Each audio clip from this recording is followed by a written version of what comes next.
Hey y'all, Halfmilesniper here, and today we're going to take a look down the bore of a Savage Youth rifle in 243 that's got maybe a little over 100 rounds through it, and we'll see how the bore compares to the older Savage 110 and 7 Remington Mag that my son has, that we looked at a month and a half ago or so.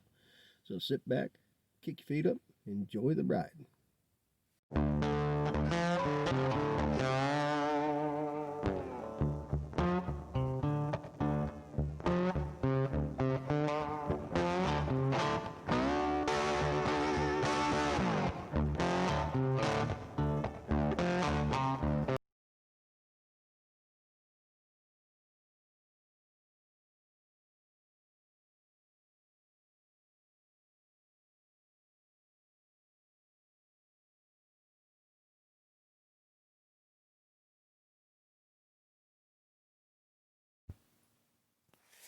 Okay, y'all, this is the bore of the Savage 243 I have that's about 5 years old. Has about 100 rounds through it, maybe 120 tops. I'll have to double check my records. But if we look here, we've got hardly any flame cutting. Got just a little bit of cutting right there at the throat, but not much at all. And we got a little bit of carbon that, of course, hops hadn't done jack for. We got a little bit of copper. We're going to take a look comparing this board to the 7 Rem Mag bore. This board looks just as rough as far as tool marks. So kind of curious when the rough tool markings started.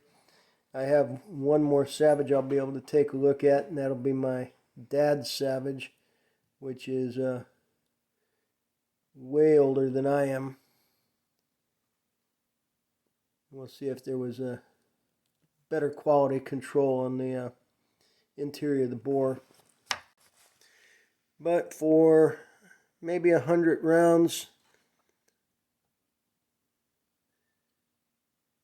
it's not looking too bad. Obviously, I oiled it up last time I cleaned it, but we're going to hit it with a little bit of carbon cleaner, CLR, and see if we can clean up that bore a little bit more.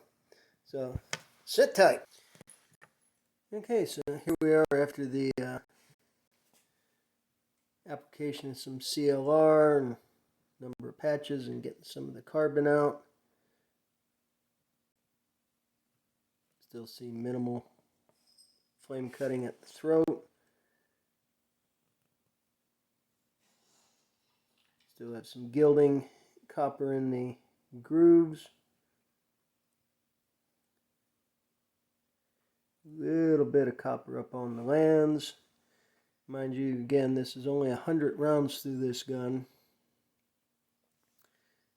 And 243s are notorious for burning up barrels. So we're going to leave the copper as is on this one.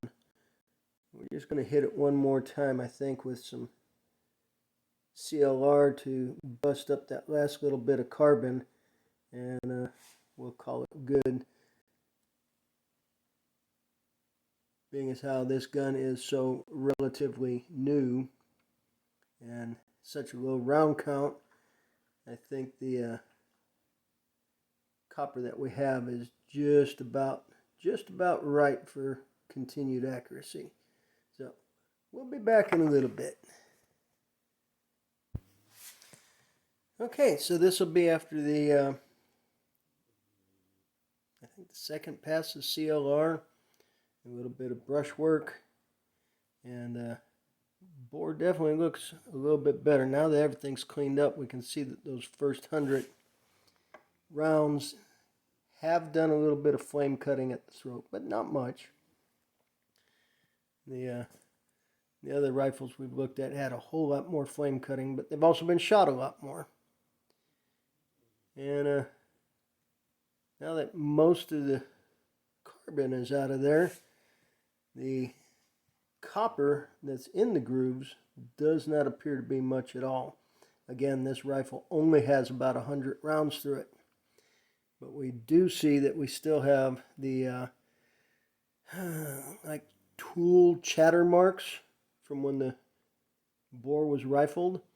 Very much like the 1990-ish 7 Rem Mag that we looked at a few weeks ago.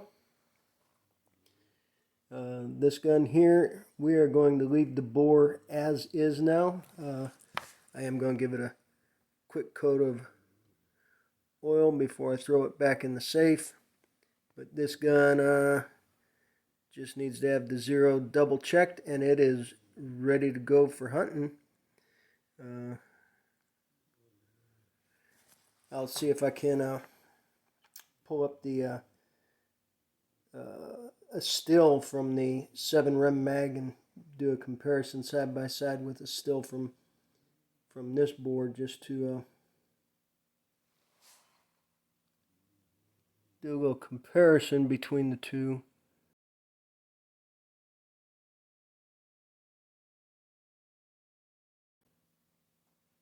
It looks like there was a little occlusion or a void in the barrel metal there.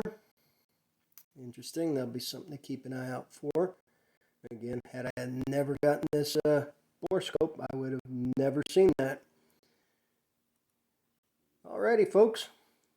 Well, we'll hopefully be able to get out to the range and do some shooting before too long. The last couple of weeks, the range has been closed for lead mining. Prior to that, they were, getting qualifications and classes and all kinds of stuff through, which made it very hard to get range time. After 2 weeks of being closed for lead mining, it's probably going to be a little bit crowded for the foreseeable future, but we'll try to get out there. This will be Halfmilesniper checking out. Y'all have a good day. We'll catch you on the next one.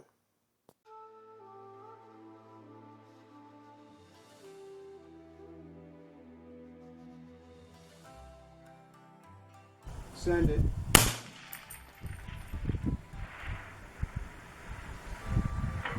Hit.